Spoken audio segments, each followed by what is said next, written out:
안녕하세요, 김퍼퓸입니다. BNA 4화 리뷰하기 전에 스토리 간단하게 요약하고 가겠습니다. 미치루는 수민등록증과 보험증을 받고 애니마시티의 정식 일원이 됩니다. 그녀는 인간사회의 정보를 제한하는 수인사회 인터넷에 불만을 갖는데, 그런 그녀에게 족제비수인 마리는 애니마시티의 방화벽을 뚫는 불법 유심칩을 팝니다. SNS에 들어간 미치루는 다른 게시물을 둘러보는데 바로 앞에서 라이브를 하고 있는 여자를 발견하게 됩니다. 인간인 줄 알고 다가가는 미치루는 갑자기 의식을 잃고 묶인 채로 깨어나게 됩니다. 그녀는 갱단 더 패밀리의 보스 딸이었고, 보디가드가 오해를 해 신문을 받게 된 겁니다. 보스의 딸 니나는 돌고래 수인이었고 인간인 척하며 인터넷에서 방송을 하고 있었는데 인간에 대해 환상을 가지고 있었습니다. 그녀의 이야기를 들으며 미치루는 과거를 회상하는데 인간으로 돌아가고 싶음을 강하게 느끼자 인간 모습으로 변하게 됩니다. 니나는 SNS 친구의 홈파티 초대를 받았다며 미치루와 함께 가기로 합니다. 니나는 헤엄으로 미치루를 업고 순식간에 파티장으로 가는데 친구와 만나 신나서 그만 수인 모습으로 변하게 됩니다. 하지만 미치루의 걱정과 다르게 사람들은 환하게 반겨줍니다. 친구는 무대 위로 니나를 데리고 가 수인인 니나가 차별과 싸워왔다며 아픔과 고통을 공감해줍니다. 정작 차별을 받아온 건 미치루인데 말이죠. 애니마시티에서 나고 자라 그런 차별을 느낄 일이 없어 영문을 모르는 니나지만 자신을 좋아해주는 사람들이 마냥 좋기만 합니다. 니나는 돌고래 소리를 하며 파티의 분위기를 띄우고 집으로 돌아가지 않겠다는 말까지 합니다. 잠시 화장실에 간 미치루는 환영하는 척하지만 뒤에서 니나의 험담을 하는 인간을 보게 되고, 다시 파티장으로 가자 물속에 갇혀 괴로워하는 니나를 보게 됩니다. 미치루가 뭐하는 거냐 묻자 뒤척길래 해수에 넣어줬다고 합니다. 결국 괴로워하다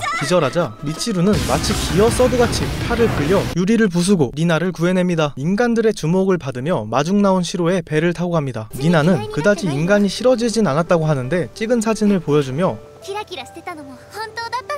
라고 말합니다. 미치루는 인간 세계를 바라보며 수인 모두에 관해 더 알고 싶다고 하면서 애니마시티에 더 있겠다고 합니다. 한편 회장은 시로와 미치루를 보며 수인화 이상의 변신 능력과 불사신 육체에 대해 흥미를 보이며 4화가 끝이 납니다. 이번 화의 제목은 돌고래의 백일몽으로, 백일몽은 실현될 수 없는 헛된 공상이란 뜻을 담고 있습니다. 내용에 걸맞는 제목이었는데 저는 몇몇 장면들을 통해 BNA가 이번 화에서 전하고자 하는 끔찍한 메시지를 알 수 있었습니다. 먼저 이 장면은 부하에게 책임을 묻는 장면인데, 니나의 아빠 플립은 부하를 물에 빠뜨려 죽입니다. 이때 바다가 피로 물드는 연출이 들어가 있습니다. 또 니나는 할아버지가 인간에게 먹혀 죽었다는 아빠의 말을 믿지 않습니다. 니나는 인간들의 파티에서 환호와 박수를 받으며 수영을 하지만 돌고래 쇼와 다름없는 모습입니다. 제가 한 가지 실제 사건을 가지고 비교해 보겠습니다. 이 사건은 매년 이뤄지고 있는 한 마을에 돌고래를 잡는 전통으로, 이 마을의 좁은 만으로 돌고래를 몰아서 죽인 돌고래들의 피로 가득한 바다가 되고, 이런 돌고래들은 팔려나가 먹히기도 하며 돌고래 쇼로 쓰이기도 합니다. 이것은 실제로 일본의 다이지라는 마을에서 일어나는 돌고래 학살로 한 해에 2,000마리의 돌고래들이 희생된다고 합니다. BNA는 이 알아채기 힘든 연출을 통해 다이지 돌고래 학살을 사람들에게 알리고 싶었던 것입니다. 미국의 다큐멘터리 영화 더 코어브를 통하여 많은 사람들이 이 사건을 알게 됐었고, 많은 동물 단체들이 경각심을 느끼고 많은 사회적 변화를 이루고 있죠. 사건의 심각성을 알리고 사람들이 조금만 신경을 쓴다면 그것은 큰 사회적 변화를 일으킬 수 있습니다. 이번 화에서 수성인류에 대해 설명이 나왔는데, 수인자라는 유전자에 의해 몸을 변화시킬 수 있다고 나왔죠. 인간이었던 미치루의 변화에 대해서는 좀 더 지켜봐야 알겠습니다. 마지막에 회장이 미치루의 수인화를 뛰어넘는 변신 능력과 시로의 불사신 육체를 흥미롭게 여기는 발언을 하는데, 지금까지는 자연스럽게 나와서 알아채지 못했는데 둘은 수인 중에서도 특별한 케이스였습니다. 회장이 말하는 수인 연구의 특이 케이스로 앞으로의 화에선 표적이 되는 일도 있을 것 같습니다. 전하고자 하는 뜻이 너무 많게 되면 재미가 급감할 수밖에 없는데, BNA는 분위기를 가볍게 함으로써 재미도 살린 것 같습니다. 인간의 환경 개발로 동물들의 입지가 줄어들었다는 표현도 나오는데, 한화에 말하고자 하는 게 너무 집중돼 있으면 방금 말한 것처럼 시청자 입장에선 지루함을 느끼기 쉽죠. 하지만 연출을 누구보다 잘 알고 있는 트리거가 그렇게 루즈하게 끌고 가진 않을 겁니다. 박진감 넘치는 스토리를 기대하면서 5화 리뷰로 뵙겠습니다.